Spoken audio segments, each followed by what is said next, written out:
किसने संरक्षण दिया है? सभी जानते हैं कि आरजेडी जो है वो किस तरह से अपराधियों को संरक्षण देती आ रही है। विपक्ष तो कह रहा है मैम कि सत्ता संरक्षित है ये। देखिए, अगर प्रशासन पर हाथ डाला जा रहा है इसका मतलब सत्ता पे हाथ डाला जा रहा है, सरकार पे हाथ डाला।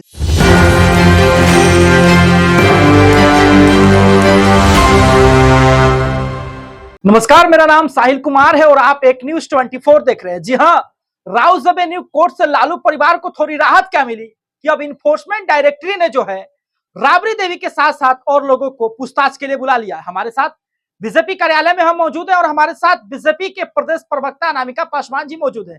क्या कहिएगा, इन्फोर्समेंट डायरेक्टरी जो है राबड़ी देवी को पूछताछ के लिए बुलाई?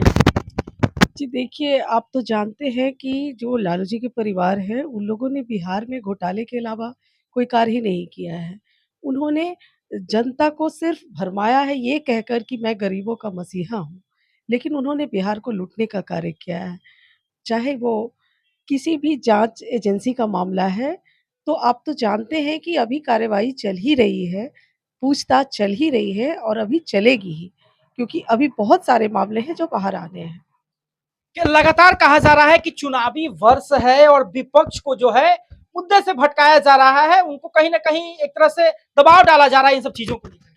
देखिए, ये कोई दबाव नहीं डाला जा रहा है। जिस प्रकार से घोटाले का उजागर जब से चाहे वो चारा घोटाला हो, अलकतरा घोटाला हो, नौकरी के नाम पर ज़मीन का घोटाला हो, हर तरह के घोटाले सामने आते रहे हैं।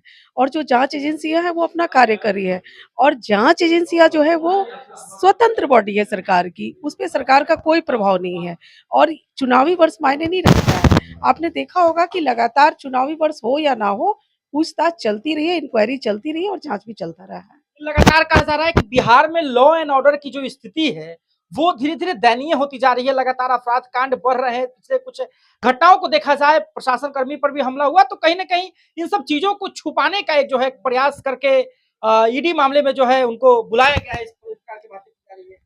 जी देखिए, जहाँ तक हमारे पुलिस विभाग के अफ़सरों के ऊपर जो हत्या हुई, उनसे राइफ़ल छीने गए हैं या कुछ हमले हुए हैं, तो मैं आपको बता दूँ कि ये जो अपराधी हैं, ये इन अपराधियों को किसने संरक्षण दिया है?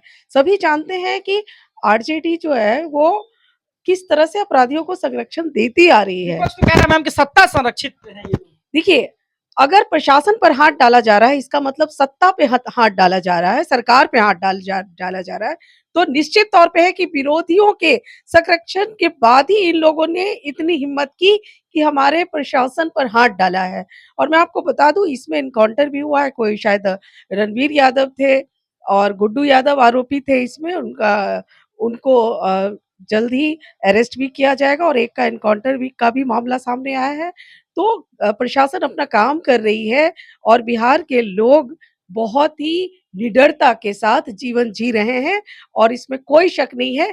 आज आप देखते होंगे कि किस तरह से लड़कियाँ बिहार में ही नहीं पटना में बोरिंग रोड में आप देखेंगे कि 11-12 बजे रात में भी हॉस्टल की लड़कियाँ सड़कों पे घूमती हैं और आइसक्रीम खाती हैं, तो इससे बड़ी सुरक्षा कुछ क्या है? आपने लड़कियों का जिक्र किया मैम, कुछ मामले ऐसे भी निकल करके आए हैं होली के वक्त, उससे पहले की लड़कियों के साथ जो गलत हुआ है उसको लेकर के आए हैं। अब मैं आपको एक बात बताती हूँ, अगर किसी ने ठान लिया है, उन्होंने बहुत ही सुनियोजित तरीके से कि किसी हत्याकांड को अंजाम दिया है या उन्होंने किसी लड़की को छेड़-छाड़ की है, तो आप ये बताइए हमें, प्रशासन को ये कैसे हाँ, ये है कि जैसे ही प्रशासन को पता चलता है, त्वरित जल्द से जल्द कार्रवाई होती है, ये है सुशासन की देन और बिहार में सुशासन कायम है, विरोधियों के चिल्लाने से कुछ नहीं होता है। बिहार में प्रशासन और शासन दोनों ही अपना काम कर रही है और बिहार के लोग सुरक्षित हैं। चलिए, तो हमारे साथ अनामिका पासवान, प्रदेश प्रवक्ता बिहार भाजपा। जी हाँ, आपको बता दें कि ईडी लैंड फॉर जॉब मामले में जो है पूछताछ कर रही है राबड़ी देवी से, साथ में और लोगों से। आपको बता दें कि लगातार इस बात को कहा जा रहा था कि विपक्ष को जो है चुनावी साल में कहीं ना कहीं मुद्दे से भटकाया जा रहा है और जो लॉ एंड ऑर्डर की स्थिति बिहार में खराब हुई है, उन सब चीजों को नजरअंदाज करके इन सब मामलों को उठाया जा रहा है। आज हमारे साथ बातचीत की, आपने बकायदा उनको सुना और आप क्या सोचते हैं अपनी राय हमें कमेंट बॉक्स में जरूर दे सकते हैं। फिलहाल का धन्यवाद। आप एक न्यूज़ 24 देखें।